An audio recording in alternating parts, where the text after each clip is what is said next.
Yes, okay. Well, it's lovely to see you all here on this very muggy Friday morning. But it has stopped raining for a bit, but the rain was good, hey? So we're all, I think, hopefully. It is the wet season after all, so it should be raining. But sometimes we forget little things like February. I was born in February, and I always used to say, don't bother with the party for me, Mum, because it's going to rain. It always rains on my birthday. But this year it actually didn't, but it has rained ever since, I think. Anyway, we start the morning today with an acknowledgement of country to acknowledge the traditional custodians of the land in this particular region, the Gubbi Gubbi people, and we want to pay respect to the First Peoples, to their elders past, their present elders, and also, of course, the future. And we welcome everybody here in the local dialect of Wanya Nalish. And if you haven't been to Friday Forum before, this is what we're about. So who's here for the first time today? Well, fantastic. Well, welcome. Are you locals? Yes, local gentlemen? You local? Semi-local. Sort of, and we do now have a semi-local, a university student having a day off. Yay! They are allowed, you know, it seems that way. So that's cool. So please, if you haven't already turned off your mobile phone, it would be a good idea to do so now, because it's amazing how those little beeps interrupt you when you're trying to be the guest speaker and do a fantastic job. Now, Rod says, you know, don't expect at the end of today to leave here being a science, with a science degree. That could be a little bit much to do in an hour, but I reckon he'll remind a few of us about some of the scientific theories we learnt many years ago. And also for those who perhaps didn't study science, it might solve a few mysteries and help you to understand what the future's really all about. So we look forward very much to Rod's talk.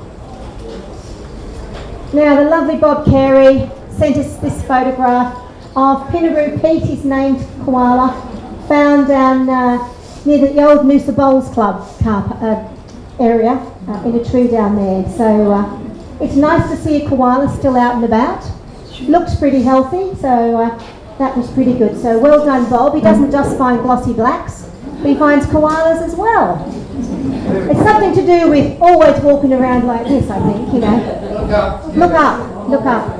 Looking forward and looking up. Looking forward and looking up. That's a good way to go about it, Bob. Now, we did tell you about this way back at the beginning of February, which seems like, well, weeks ago, about the Find a Frog, which is being run by the, excuse me, the Mary River Catchment Committee, a Coordinating Catchment Committee, anyway, MRCCC. Why do they have such a complex name? They are running a Find a Frog campaign, citizen science campaign, and if you haven't already done so, it's still time to start to get out there and try some frogs. If you're not internet connected and can't get to download the sheets from the internet, our minder today, who is David, is out the back with some sheets if you want paper sheets to fill in. So it's still not too late to find a frog, and after all this rain, should be an awful lot easier, shouldn't it? Because I know back at the beginning of the month it might have been a little bit tricky. Would that be right, Con? Have I got it right there? You've got it right. Thank you. I heard a frog Barry. for the first time in a long time Yeah? last night. Really? Back. Yeah. So I got my light. Yeah. Yeah. Looked for this frog, holding it up, I couldn't find the frog, all I got was wet. Oh, well, it was, you know, a free shower, hey Barry? Free shower. That's cool. Now this is really just a very simple thing. And you know, each week we try to find something to give Queensland a green tick. Something that's happened in Queensland that we could regard as positive for the environment and is a little bit green. So let's... When the mine closed, something died in this area. You know, everyone just disappeared. Now it's a solar farm. Got a job. How about that,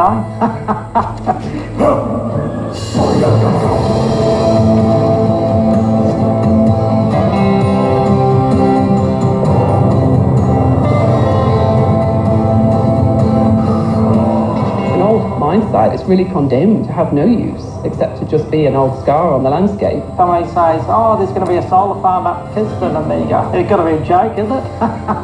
And then this year I come back and it's like, oh, there's a solar farm up in Kiston. Holy moly.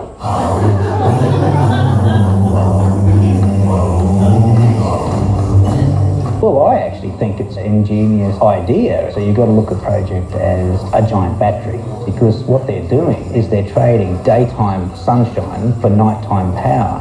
The solar farm is providing 100% of the renewable energy to power the pump storage hydro scheme. So that'll be enough electricity to power about 280,000 homes. It's very positive. It's creating work, it's creating opportunity, and if locals want jobs, they've all been given jobs. Delivering green, clean energy to thousands of Queensland homes, I think that's fantastic. And my wife and I plan to really cash in on that opportunity. It has to be a good thing, you know. I have this now and can't get any better than this.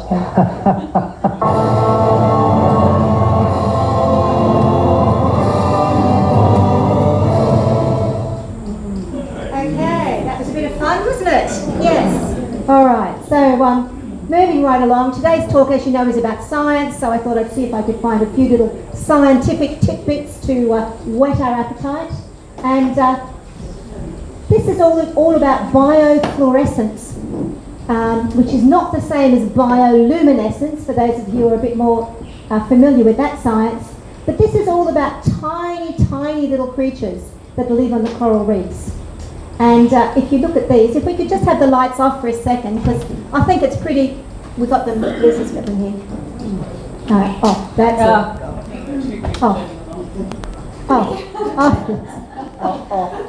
L, we have switches down here now, love. So you've got two, can we have it off? There. Thank you.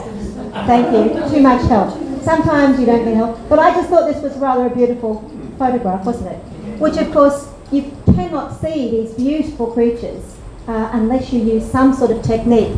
And the technique that scientists used to use to monitor these small creatures was they would collect them, and unfortunately, in the process of doing so, they would die. So scientists trying to monitor and count and understand small creatures didn't really want to kill the creatures they were trying to preserve or conserve. So this system is pretty good. So these beautiful seahorses, I just think that, you know, it's just an amazing photograph. So ultimately the goal of these scientists is to protect marine ecosystems, and they need as much information as they possibly can to enable them to do that. And this is another fish. I hope you can sort of see the outline of the fish there. And it's another fish that's very hard to see unless you're using this technique. There is a seat right down the front if someone would like it, or there's another one there, or there's another one on the aisle. Okay, so these are called cryptic fishes because they're so small. Now, I just want to talk about what we're doing next week. You may have heard what's going on with Adani, and we've spoken about Adani coal mine here a number of times before. But we're going to screen a film next week, the latest film. It's only been launched in the last few days, and we're going to screen it here next week. And it's all really about Adani, and I think this is quite an important point. It came out last year, but it didn't get a lot of coverage. But it's really saying that if the mine did go ahead, it doesn't produce high quality coal at all, despite what some of the publicity said. It's low quality coal, and it would produce high ash that could cause deadly pollution. And India needs extra pollution like, well, you know? Yeah, exactly. So, you know, Adani is trying to make some good mates down in Canberra, but it hasn't helped him. He's now missed his March deadline to secure funding, and because that was based on, it was predicated on a subsidised Australian government loan of $1 billion, which we now know is not going to go ahead. So how he's going to find the money, how he's going to go ahead is still a mystery, but he certainly hasn't given up. And if you think you already know everything there is to know about Adani, I learned a couple of new things, and I've been studying this fairly closely for a number of years now, I learned a couple of new things from watching this video. And I think they're things that are very significant in the whole process. So I'll let you see that for yourself. But Stop Adani is a people-powered movement, and there's an awful lot of people in Australia who really don't want this mine to go ahead. I think in virtually every state of Australia there is quite a lot of support for the Stop Adani campaign. It is working, but our government, our federal government, and to some extent our state government are sitting on the fence and saying, well, you know, it might go ahead. So please come along next week. It will mean an earlier start and a slightly shorter time for the birdos, because I know you won't be able to shorten your morning tea break. So it's a 10:15 a.m. start, so as to make sure we give our guest speaker the full amount of time. So if you can be here and seated after your morning tea at 10:15, we'll go ahead and screen this A Mighty Force. Have we got any Midnight Oil fans here? Yeah. Well, the film ends with a segment of Midnight Oil, and it's, if we could turn the volume up, it's really cool. But I know Isabel's not really into that. Sorry, Isabel. I like operas. Opera. Okay, we'll work on that. Now, a fantastic talk next week. It is important. Although we're having the film, Dr. Scott Burnett, we've been waiting for him to come for over a year now, and he's finally coming. Lizzie has done a great job to get him along. We're thrilled, and it's fantastic. So he's going to be talking to us about what's happening around us. This disappearing species are just sort of happening, and we're not really noticing it. And it's a scary prospect. And I think you'll find his talk fascinating. March 9, a really big week. Yes, Jeanette Gentle will be chair of that particular day. She's going to have her hands full because it's going to be quite a challenge. I expect we'll get quite a few people along because it is a big issue it's been a big issue in the letters, letters to the editor. There's a lot of people who are interested in what's really happening about this particular topic. Those of you who perhaps don't live in Noosa, it's still quite an interesting thing to come along and hear, because I suppose Noosa has a slightly different way of operating its council than other places, but it is particularly going to be a great morning. March the 16th, we've got Patrick Leonard, who many of you will have seen before. Patrick's an expert on fungi, and he will thrill you with his extraordinary photographs, and his knowledge is fantastic. And then quite a big departure, as we said last week, from our usual topics. Mephisto project, which is all about a German tank from the Second World War. Sorry, First World War. I said that last week too, didn't I? Sorry, First World War. Okay, so Mephisto project should be an interesting talk indeed. Now, Rod's not keen on the humour segment, so I thought I'd move quickly. Thanks a lot. Now, most people say scientists, environmentalists are party poopers. We stop everyone from having fun.